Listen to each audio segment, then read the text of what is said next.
My uncle left me a fire lookout tower in western Montana. Not the building itself, the lease.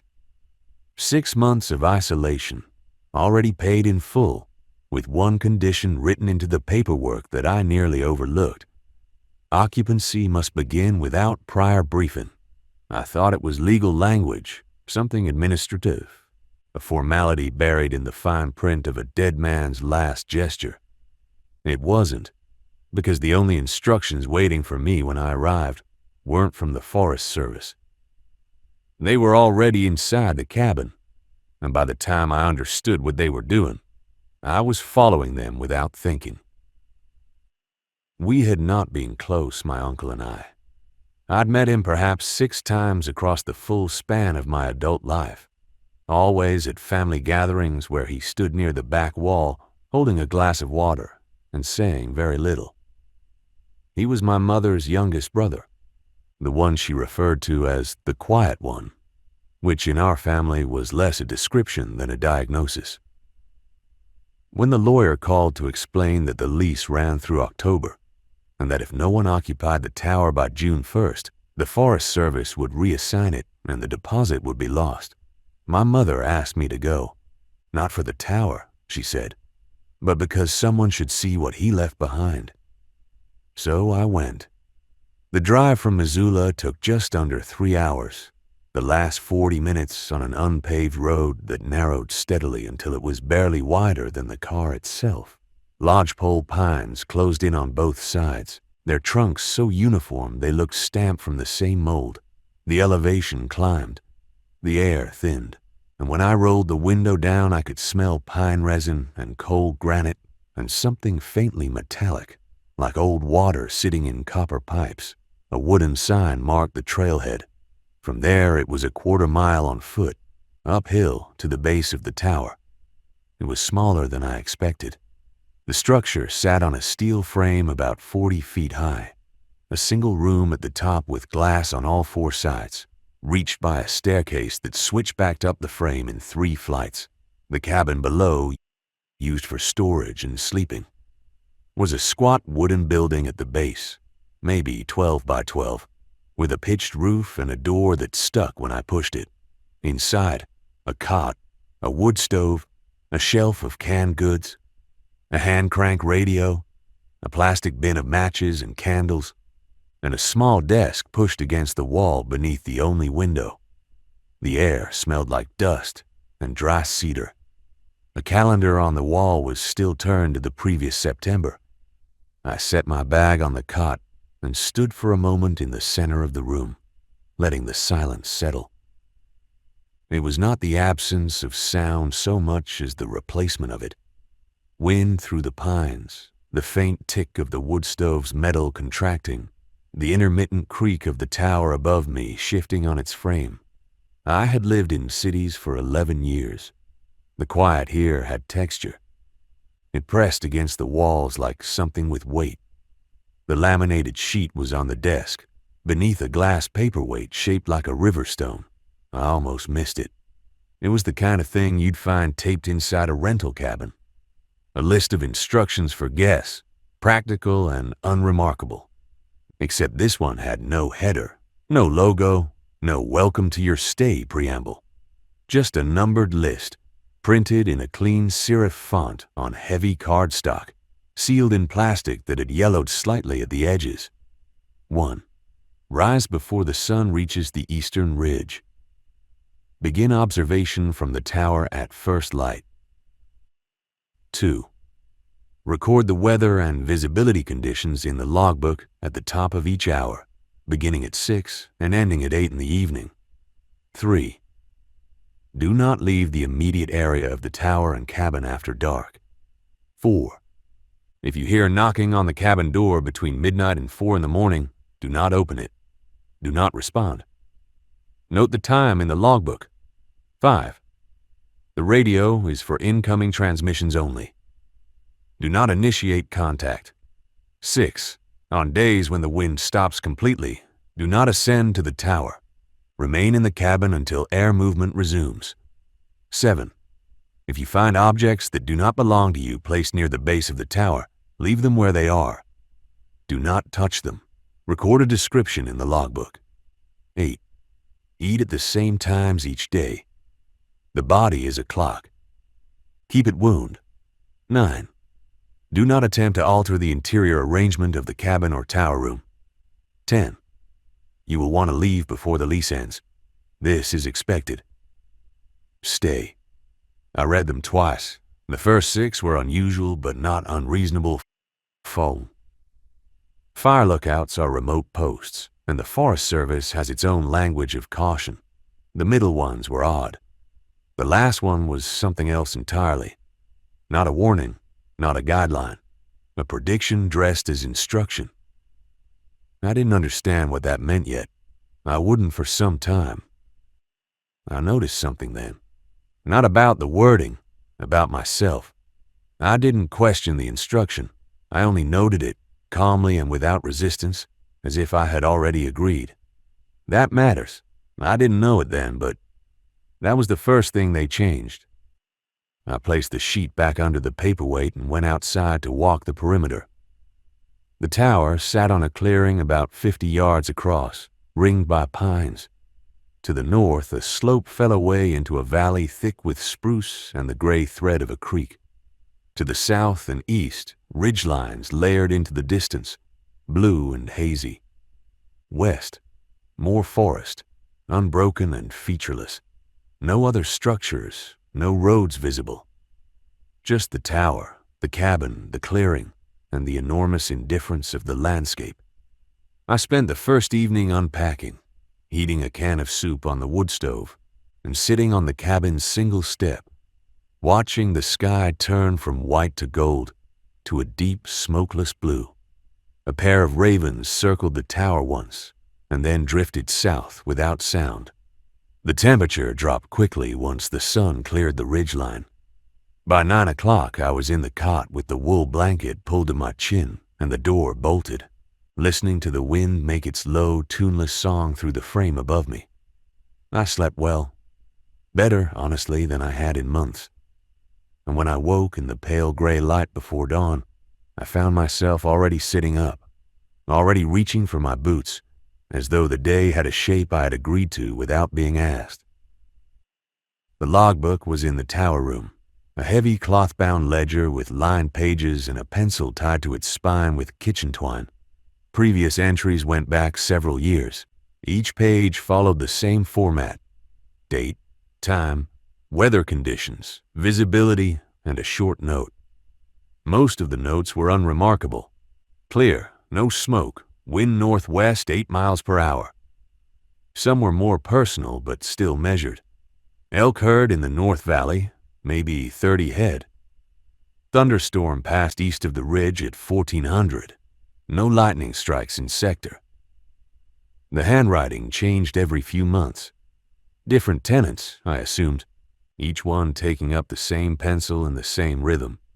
But as I flipped further back, I noticed something. The handwriting changed less, not in the sense that there were fewer writers, but in the sense that the different writers began to look the same. The slant evened out. The letter sizes standardized. By the oldest entries I could find, 4 years prior, the handwriting was nearly identical across what should have been 3 or 4 different people. The same measured, upright print, the same spacing, the same habit of underlining the date. I didn't understand the significance of that yet. I would. I noted it and set it aside. Coincidence, or perhaps the logbook itself, encouraged a certain formality.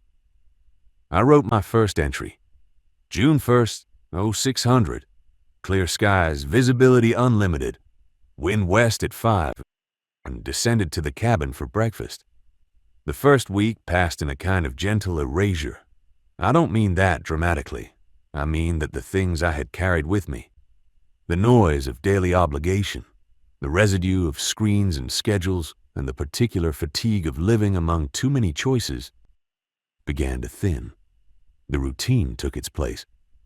I rose before dawn. I climbed to the tower. I recorded the weather. I scanned the horizon for smoke. I descended. I ate. I walked the perimeter. I read from a paperback I'd brought, though I found myself reading less each day. Not out of disinterest, but because the silence had its own kind of content. I ate again in the evening. I watched the light leave. I slept. I kept thinking about that line in the paperwork. No prior briefing. At the time, it had felt unnecessary. A legal formality, nothing more. But as the days settled into their rhythm, I began to understand why they couldn't warn anyone. Not wouldn't. Couldn't. Because a warning would have been a kind of resistance, and resistance was the one thing the system could not afford. The rules, which I had read with mild skepticism on that first day, became part of the rhythm without my noticing. I did not consciously decide to eat at the same times each day. I simply began to, and once the pattern was established, it felt less like obedience and more like gravity. I did not rearrange the cabin. The thought occurred to me once, to move the desk beneath the window to face the door instead, and then passed, not because of the rule, but because the current arrangement felt settled, as though it had always been this way, and any change would be a kind of vandalism. It took me a few days to realize something else. I wasn't deciding when to do things anymore. I was noticing that I had already done them. The soup was heating on the stove before I remembered being hungry. The logbook was open to the right page before I recalled climbing the stairs. The actions preceded the intentions, as though the day were a sentence already written, and I was merely the hand moving across it. Something had already changed. I just hadn't measured it yet. I did not hear knocking at the door. On the 9th day, I found a tin cup at the base of the tower stairs. It was not mine. It was old, dented, with a dark patina on the handle, and it sat perfectly upright on the ground, as though someone had set it there with care. I remembered Rule 7. I did not touch it. I wrote a description in the logbook. Small tin cup, approximately 8 ounces, placed at base of north staircase leg, and went about my morning. When I came down at noon, the cup was gone. I had not heard anyone approach, and the clearing offered no cover for 100 feet in any direction. I noted this as well. The days were long and very still. I want to describe them accurately because the stillness was not empty. It was architectural. Each hour had a shape. The morning light came in from the east at a low angle and turned the cabin floor into a grid of gold and shadow. By 10, the sun was high enough that the tower cast a short, hard line across the clearing. By 2, the western pines began to throw their shadows east, and the clearing contracted, the light becoming thicker, more amber. By 5, the whole world leaned toward blue. These transitions were not things I watched so much as things I inhabited. I began to feel the time of day in my body before I looked at my watch. And after the 2nd week, I stopped wearing the watch altogether. It was around this time that I noticed the first inconsistency. I had been recording the weather every hour, as instructed, and on June 14th, I wrote my noon entry and descended to eat lunch. When I returned to the tower at 1 o'clock, the logbook was open to the correct page, and my noon entry was there. But it was not my handwriting. The content was identical. June 14th, 1200, partly cloudy. Visibility 40 miles. Wind WSW 6 miles per hour. Word for word, but the letters were slightly different. The T's were crossed higher. The 6's had a flatter curve. I held the pencil and compared it to my natural hand and confirmed. This was not what I had written an hour ago, and yet it was here, in the logbook I had not left unattended, in a room I had locked behind me. What unsettled me wasn't that it had changed. It was that it looked more correct than mine, more consistent with the older entries, more in keeping with the hand the logbook seemed to expect, as though the book had a preference, and my original writing had been the error. I sat with this for a long time. The obvious explanations. that I was misremembering my own handwriting, that the pencil had been held at a different angle, that the paper's texture had changed the stroke, were all plausible. None of them were satisfying. I reread Rule 9. Do not attempt to alter the interior arrangement of the cabin or tower room. I had not altered anything, but something in the room had been altered, and the distinction between those two facts felt important in a way I could not yet articulate. I only realized what it meant later, that the rules weren't concerned with what I changed. They were concerned with what changed me. I continued the routine. There was nothing else to do, and the routine itself had become a kind of thinking, a way of organizing the day that freed the mind to work on longer problems without urgency. I ate at 7, at noon, at 6. I recorded the weather. I walked the perimeter. I scanned for smoke. I did not rearrange the furniture. I did not initiate contact on the radio. I slept, and I slept well. And each morning I woke a little earlier than the one before, as though my body were calibrating itself to some schedule I hadn't consciously set. On June 17th, the wind stopped. I noticed it the way you notice a sound that has been constant suddenly ceasing, not by hearing the silence, but by feeling the absence in your chest. The pines went still. The tower stopped creaking. The air itself seemed to thicken and hold. I was halfway up the stairs to the tower when I remembered Rule 6. On days when the wind stops completely, do not ascend to the tower. Remain in the cabin until air movement resumes. I stopped on the second landing and stood there for perhaps a full minute, my hand on the rail, looking up at the trapdoor to the tower room. The sky beyond the glass was a flat, unbroken white. Not cloudy, just empty, as though someone had removed the color from it. I tried to justify ignoring the rule. Nothing in the sky suggested danger. There was no smoke, no storm, no visible reason to avoid the tower room. But the hesitation didn't feel like fear.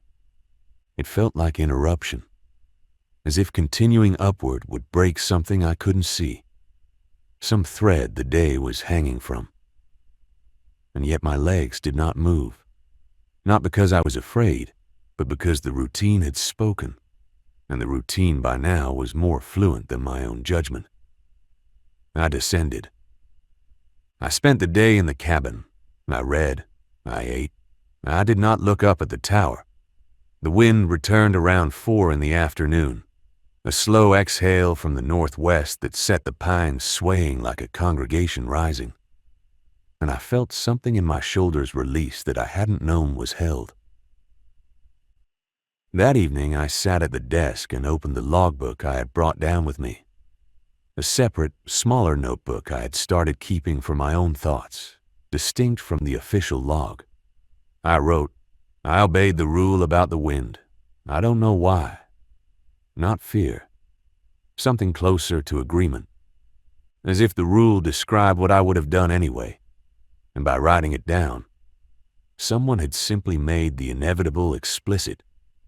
I looked at what I had written, and I noticed that my handwriting had changed. Not gradually, completely. As if it had skipped the transition and arrived at its destination overnight. The letters were more upright. The spacing was more even. The T's were crossed higher than they used to be. It didn't look like my handwriting adapting to a new environment. It looked like someone else's handwriting that my hand had learned to produce. The days continued. June became a single, unbroken corridor of light and silence and repetition, and within that corridor I moved with increasing precision. I knew exactly how many steps it took to reach the tower. 87. I knew the time it took to boil water on the wood stove. 11 minutes in the morning when the metal was cold. 7 in the evening when it still held heat. I knew the angle of the sun at every hour, the direction of the prevailing wind, the particular quality of silence that preceded rain. This knowledge was not learned so much as accumulated. the way sediment gathers at the bottom of still water. I did not study the environment. I became fluent in it. On June 22nd, I found another object at the base of the tower. A folded piece of paper, weighted down with a small stone. I did not touch it as instructed, but I could read the visible portion from where I stood. It was a list. Items written in that same measured, upright hand I now recognized from the oldest logbook entries. The items I could make out were mundane. Check stovepipe, refill water from the spring, patch the northwest window seal. A maintenance list, nothing more. But at the bottom, partially obscured by the fold, I could see the beginning of a sentence. By now you will have noticed that The rest was hidden. I stood there for a long time, looking at that fold, feeling the particular tension of a sentence interrupted. Rule 7 was clear. Do not touch them. I did not touch it. I wrote a description in the logbook and went about my day. When I returned in the evening, the paper and the stone were gone. I thought about the unfinished sentence for 3 days, not obsessively. The routine did not permit obsession, only a kind of low, steady attention, but persistently the way a river thinks about a stone in its path. By now, you will have noticed that your what? Your handwriting, your habits, your sense of time, your willingness to obey instructions left by a stranger on a laminated card. All of these were true. All of them led somewhere I was not yet willing to follow. The radio crackled to life on June 25th. I had almost forgotten about it. The sound startled me. Not the content, which was a routine Forest Service weather update, but the fact of a human voice in this space, which had become so thoroughly mine that any intrusion felt like a crack in glass. The voice was calm, professional, female. She gave the forecast. Clear skies, low humidity, fire danger moderate. And then, just before signing off, added something that was not part of any standard broadcast. Station 14, thank you for your consistency. Station 14. That was my designation. I had seen it on the logbook cover, on the lease papers, on a small brass plate bolted to the tower's north leg. But the phrasing was strange. Not, thank you for your service, or thank you for your reports. Thank you for your consistency. As though what I was providing was not information but pattern, not data but rhythm. I realized then that consistency wasn't a byproduct of the job. It was the job. Everything else, the weather readings, the smoke reports, the hourly entries, was scaffolding. The actual product was the behavior, the reliable, repeatable, identical behavior. That detail didn't make sense at the time, not fully. The full shape of it wouldn't become clear until much later, when there was less of me left to resist the understanding. I did not respond. Rule 5. The radio is for incoming transmissions only. Do not initiate contact. I sat in the tower room with the radio's static settling back into its low, oceanic hiss and watched the afternoon light crawl across the floor in its predictable arc and thought about the word consistency and what it meant when applied not to data but to a person. That night I lay in the cot and did not sleep for a long time. Not because I was anxious. I was not. But because I was thinking, and the thoughts moved slowly, like weather. And I did not want to interrupt them. I was thinking about the logbook entries and the handwriting that converged. I was thinking about the rules and how I had absorbed them, not as restrictions, but as grammar. The structure through which daily life was conjugated. I was thinking about my uncle, who had held this lease for 3 years before he died, and who had always been the quiet one. And I was wondering whether he had arrived that way or whether the tower had taught him. I was beginning to suspect the answer. I was beginning to suspect I already knew it. I rose the next morning at 5:14, precisely when the first gray light touched the eastern ridge. I did not need an alarm. I had not needed one for 2 weeks. My body knew the schedule now, not as knowledge, but as instinct, the way a plant knows to turn toward light. I dressed, I climbed, I recorded. June 26th, 0600, clear. Visibility unlimited. Wind northwest 4 miles per hour.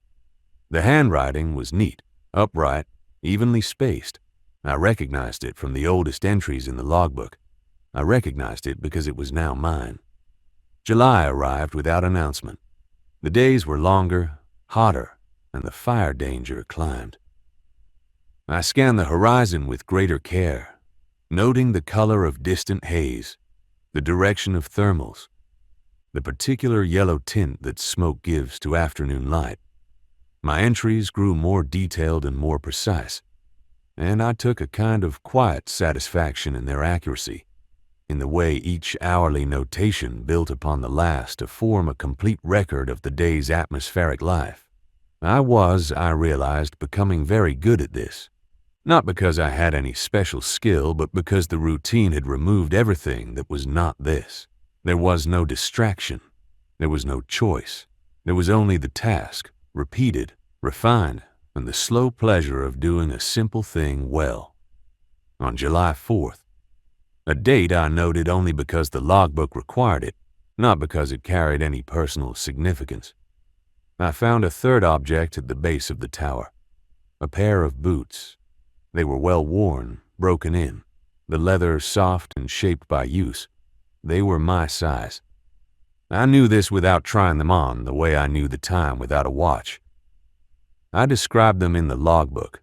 Leather boots, brown, lace-up, approximately size 11, placed at base of south staircase leg, moderate wear, right heel more worn than left. I did not touch them. When I returned in the afternoon, they were gone. That evening, I looked at my own boots by the door and noticed something I had not noticed before. The right heel was more worn than the left.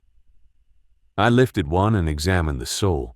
The wear pattern was identical to what I had observed on the boots at the tower base. Not similar, identical.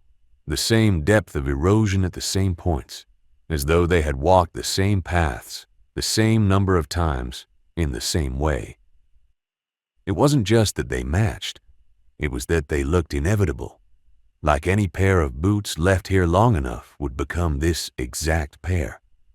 The terrain would shape the sole, the stairs would wear the toe, the clearing circle would grind the heel in precisely this way, and no amount of individual difference, foot size, stride length, the particular habits of a particular person, would alter the outcome. The landscape didn't care who was wearing the boots. It only cared that someone was. I sat down on the cot and held the boot in my lap for a long time. The logical explanation was simple. Anyone walking this terrain, the same clearing, the same stairs, the same perimeter, would develop the same wear pattern. The landscape shaped the walk, and the walk shaped the shoe. It was mechanical, not mysterious. And yet the precision of the match was unsettling, not because it suggested something supernatural, but because it suggested something systematic. The boots at the base of the tower had not belonged to one previous occupant. They had belonged to all of them. Or rather, they had belonged to the same occupant, repeated. I put the boot down. I made dinner. I ate at 6 o'clock. I washed the pot and placed it back on its hook and wiped the surface of the wood stove with a cloth and folded the cloth and set it on the shelf where it always sat, third from the left, beside the box of matches. I did all of this without thinking, and then I stood in the center of the cabin and thought about the fact that I had done it without thinking. Rule 8. Eat at the same times each day. The body is a clock. Keep it wound. Rule 9. Do not attempt to alter the interior arrangement of the cabin or tower room. I had misunderstood the rules, all of them, from the very first morning. They weren't preventing anything. They weren't protecting anything. They were guiding something. And that something was me. I understood now what they were doing. They were not restrictions. They were molds. Each one shaped a different part of the day. When to rise, when to eat, where to walk, what to record, how to arrange the space around you. And together they formed a template, a complete behavioral architecture into which any person could be poured. The logbook handwriting converged because the hands that held the pencil were being trained by the same movements, the same schedule, the same angles of wrist and light. The boots matched because the feet were walking the same circuits. The thoughts simplified because the environment offered no friction, no alternative, no reason to think differently than the person before you had thought, or the person before them. This was not captivity. It was calibration. And the most precise part of the mechanism was this. By the time you understood what was happening, you no longer wanted it to stop. Because the routine was comfortable. Because the silence was rich. Because the days had a shape that made sense in a way that life outside of this clearing had never managed to achieve. The rules did not trap you. They solved you. They reduced the infinite noise of selfhood to a single, sustainable signal, and the signal was always the same. I slept well that night.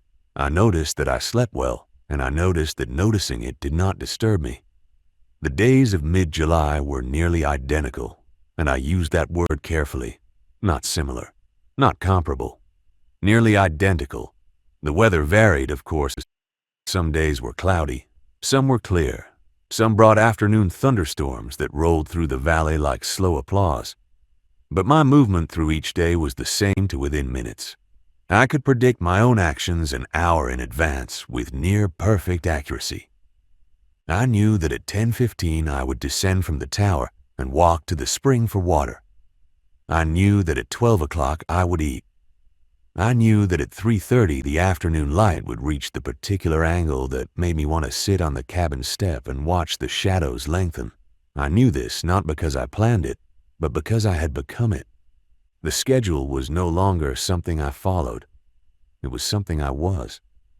By that point, I had stopped thinking about leaving, not because I decided to stay. The decision never occurred. The idea of leaving simply no longer appeared. The way a word you once knew can vanish from your vocabulary, not through forgetting, but through disuse, until the concept it described no longer has a shape in your mind. I couldn't remember the last time I'd thought about Missoula, or the drive, or the life on the other side of the fire road, not because those memories were gone, because they belonged to someone whose habits no longer matched mine. On July 18th, the wind stopped again. I was already in the cabin when I noticed, already seated at the desk, already reading, as though some part of me had anticipated the stillness and adjusted before my conscious mind caught up. I did not attempt to climb the tower. I remained inside. The air was heavy and motionless, and the silence was so complete that I could hear my own pulse in my ears, a soft, steady rhythm that sounded, I thought, exactly like the ticking of the wood stove as it cooled each night. Mechanical, reliable, wound. The radio spoke once that afternoon. The same voice, the same calm professionalism. The weather update was routine. And then, again, the addition. Station 14. Your patterns are holding. Thank you. Your patterns are holding. I sat with the radio long after the static had resumed its low, formless hum. I was not disturbed. I should note that. The phrase should have disturbed me. It implied observation, measurement, evaluation. But it did not, and the reason it did not was because by then I understood that observation was not something being done to me. It was something I was doing to myself, through the logbook, through the routine, through the daily act of recording my own behavior in the same format, in the same hand, at the same times. The rules had made me my own monitor. The logbook was not a record of the environment. It was a record of my compliance, written in my own hand, in handwriting that was no longer entirely mine. On July 23rd, I found a new object at the tower base. It was the laminated rule sheet, not the one from my desk. That one was still there, I checked. But an identical copy, same font, same yellowed plastic, same 10 rules. Except that this copy had an 11th rule, written below the 10th in the same serif font, as though it had always been there, and I had simply failed to notice. 11. When the next occupant arrives, leave the rules where you found them. Do not explain. Do not warn. The process requires arrival without expectation. I read this rule several times. I described it in the logbook. I did not touch the laminated sheet. By evening it was gone, like all the others. I sat on the cabin step that night and watched the stars appear one by one, not arriving, but being revealed, as though they had always been there, and the daylight had simply been hiding them. I thought about Rule 10. You will want to leave before the lease ends. This is expected. Stay. And I realized that I did not want to leave. The prediction had been accurate. Somewhere around the end of June, a brief, formless restlessness had moved through me like a weather system, and I had stayed, and it had passed. And now the idea of leaving felt not frightening or impossible, but simply irrelevant, the way a rivet does not consider detaching from the beam it holds, not because it cannot, but because the question does not arise within the logic of its function. I went inside. I bolted the door. I lay on the cot and pulled the blanket to my chin. The wind moved through the pines with its low, familiar music, and the tower creaked above me in its patient, metrical way, and I closed my eyes and felt the day seal shut behind me like a page turning. At 2:17 in the morning, I heard knocking at the cabin door. 3 knocks, evenly spaced, firm but not forceful. I lay still. My eyes were open. My breathing did not change. Rule 4. If you hear knocking between midnight and 4 in the morning, do not open it. Do not respond. Note the time in the logbook. The knocking came again. Same rhythm, same force. 3 knocks, then silence, then 3 more. I listened with the particular attention that the small hours demand, a heightened, almost clinical awareness that strips sound down to its components. The knocks were precise, too precise. They had the mechanical regularity of a clock's tick, each one identical in force and spacing to the ones before. No human hand knocks like that. Human knocking has variation, hesitation, impatience, a shift in weight between strikes. This had none. It was a signal, not a request. A calibration tone, testing whether the occupant would hold pattern. It didn't sound like something trying to get in. It sounded like something confirming that I wouldn't open the door. And I understood then that the rule wasn't protecting me from whatever was outside. It was protecting the pattern from being interrupted. The door was not a barrier against danger. It was a checkpoint. And I had passed. I held pattern. The knocking stopped after 7 repetitions. 21 knocks total. And the silence that followed was deeper than the silence that had preceded it, as though the air itself had been tightened by the sound and was now slowly releasing. I lay in the dark and listened to the tower creak and the wind move and my own pulse marking time in my wrist, and I counted the seconds between heartbeats and found them even, 62 per minute, the same rate I had measured 3 weeks ago, the same rate I would measure tomorrow, because the body is a clock, and the clock was wound, and the clock was keeping time. In the morning, I wrote the time in the logbook. 0217, knock-in. 3-stroke pattern, 7 repetitions. No voice, no other sounds. My handwriting was neat, upright, measured.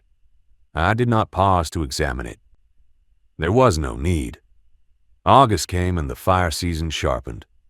The air took on a dry, mineral quality, and the distant ridgelines shimmered with heat. I recorded smoke sightings twice.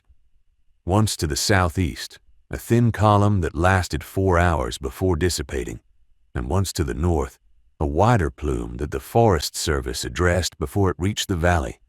My reports were precise and timely. The radio acknowledged them without comment. I was good at this. The thought carried no pride. It was an observation, factual and flat, the same way I might note that the wind was from the west or the temperature was 83 degrees. I was good at this because the rules had made me good at it, and the rules had made me good at it because goodness, in this context, meant consistency, and consistency was the only thing the system asked for. I found myself thinking less, not in the diminished sense, not as though my mind were failing or my capacity shrinking, but in the efficient sense. Thoughts that served no function within the daily routine simply stopped arising. I did not think about politics or memory or the future or the particular sadnesses and satisfactions of my previous life. These were not suppressed. They were no longer generated. The mind, like the body, had been wound to a specific frequency, and that frequency did not include the irregular, unpredictable noise of personal history. I was becoming, I understood, the platonic occupant of Station 14, the person the rules described, the person every occupant eventually became, because the rules were not instructions for a person, they were instructions for a role, and the role was older than any of us who had filled it. On August 9th, a small thing happened that I want to describe carefully because it was the moment I understood the mechanism most completely. I was descending from the tower at noon, as I always did, and on the third step from the bottom, my foot landed slightly off-center, and I caught the railing to steady myself. In that moment of imbalance, half a second, no more, I felt something shift, not physically, perceptually. It was as though the day had hiccuped, a tiny discontinuity in the flow of time. And for that half-second, I was not walking down the stairs, but watching someone walk down the stairs. Someone who looked exactly like me and moved exactly like me, but who was not me in any way that mattered. Because me implied a distinction between the person and the pattern, and there was no distinction. There was only the pattern, performing itself through whatever body happened to be here this season. I didn't feel replaced. I felt confirmed, as if I had always been this version of myself and everything before. The cities, the noise, the choices had been the variation, the anomaly. And this, the tower, the routine, the measured hand in the logbook, was the correction, the thing I was always going to become, given enough silence and enough time, which was worse. Because it meant that this had always been the version of me that would arrive here. Not the person who chose it. Not the person who resisted.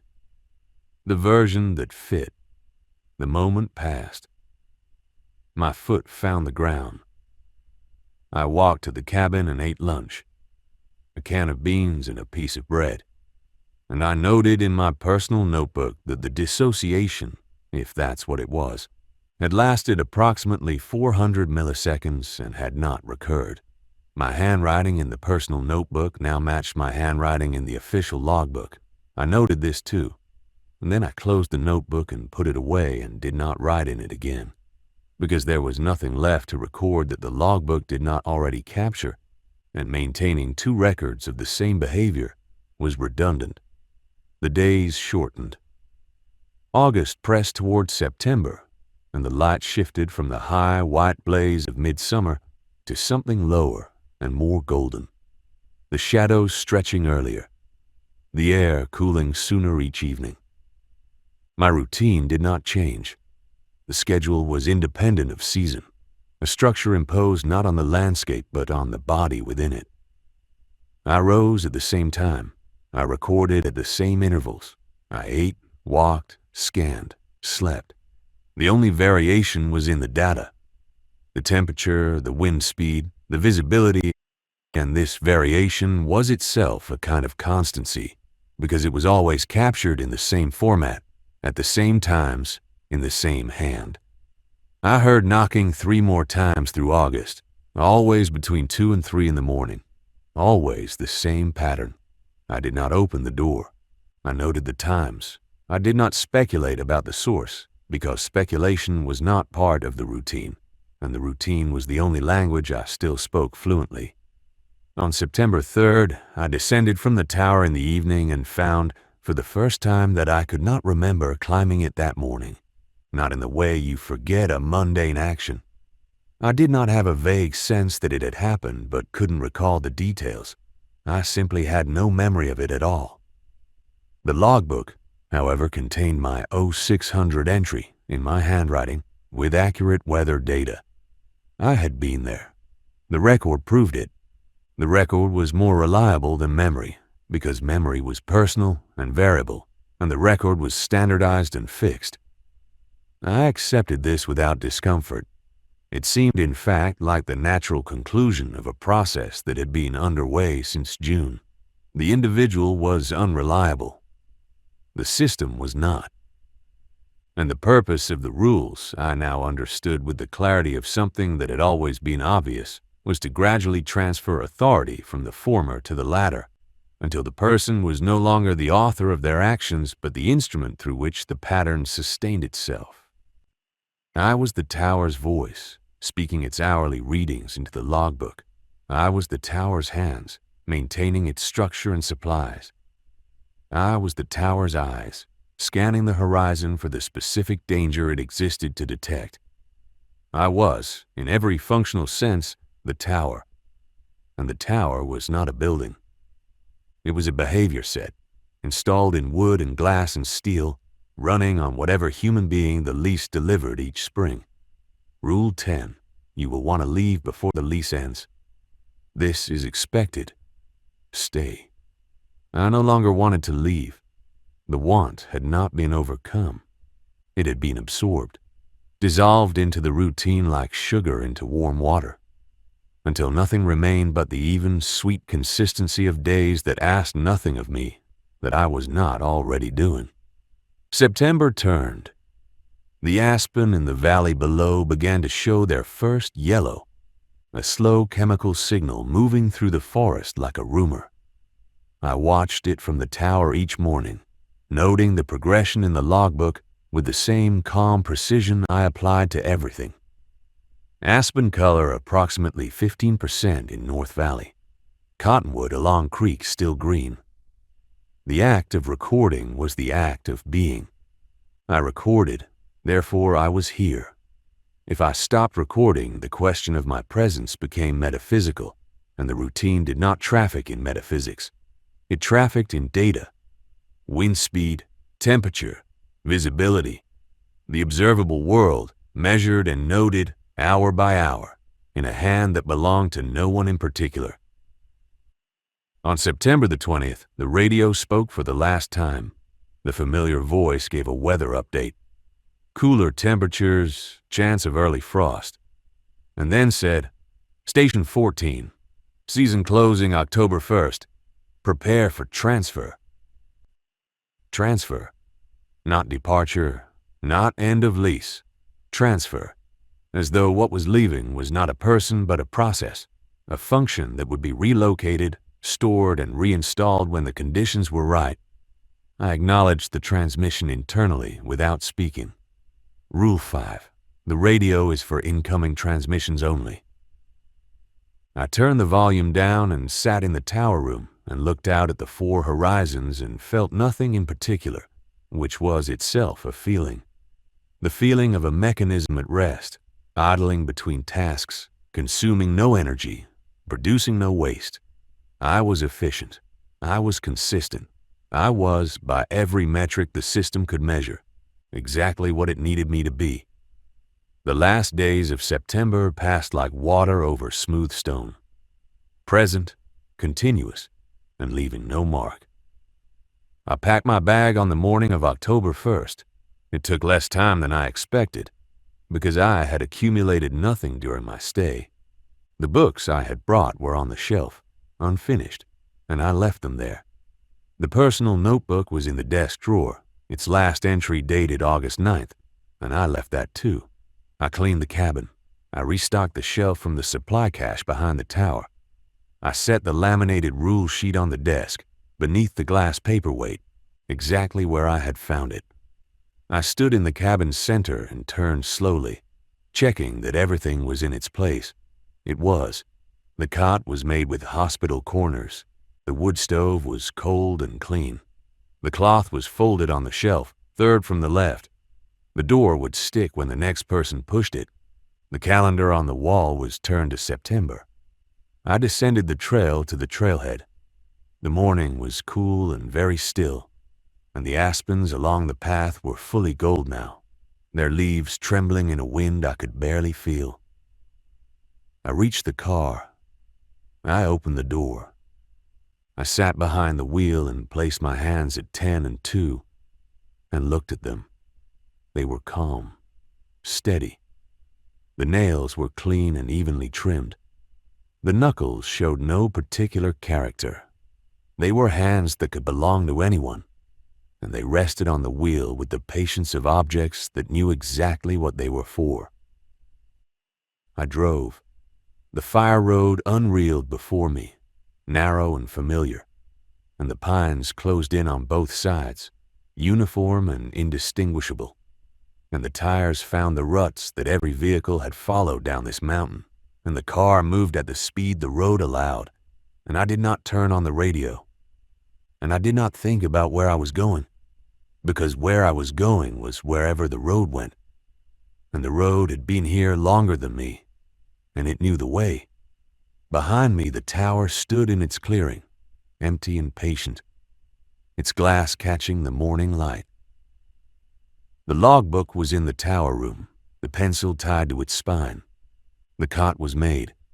The rules were on the desk, and the wind moved through the pines in its low, continuous voice, saying nothing, saying the same nothing it had always said, steady and constant and perfectly consistent. October would come, the snow would come, and then the spring, and a new name on the lease, and a sedan on the fire road, and a door that stuck, and a laminated sheet beneath a glass stone, and a person who would read the rules and think them odd and follow them anyway, because the rules were not strange once you lived inside them. They were simple. They were clear. They were the way things were done here. And by the time you understood what they were doing to you, they had already finished, and the person who might have resisted was gone, replaced by something calmer, quieter, and far more useful. The road curved south. The trees thinned. I drove at the speed limit, hands at 10 and 2, eyes forward, breathing steady. 62 beats per minute. The body is a clock. The clock was wound. The clock was keeping time.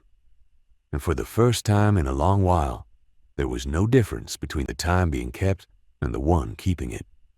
There had been no briefing. There couldn't be, because nothing here was hidden. It just required time to become true.